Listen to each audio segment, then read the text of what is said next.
In a picturesque seaside village, there lived a boy named Hua. He loved spending his afternoons playing on the golden sands, watching the waves crash against the shore. One day, Hua noticed that the once clear ocean had turned murky and the beach was littered with trash. As he pondered the change, a giant sea turtle emerged from the water. The turtle had a gleaming green shell and wise, kind eyes. To Hua's surprise, the turtle spoke. "Hua, I am the guardian of the ocean," the turtle said in a deep, gentle voice. "The ocean is suffering from pollution, and many sea creatures can no longer live here. I need your help." Determined to help, Hua rallied his friends and spoke to the villagers. Together they began cleaning the beach, picking up plastic bags, bottles, and other debris.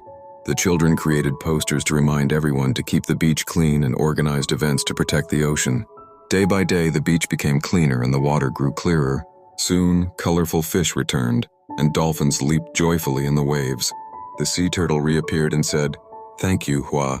Because of you, the ocean is beautiful again." From that day on, Hua and his friends became the guardians of the beach, teaching others the importance of protecting the ocean. They knew that only by caring for the sea could they ensure that its magical creatures would continue to thrive in their beautiful home.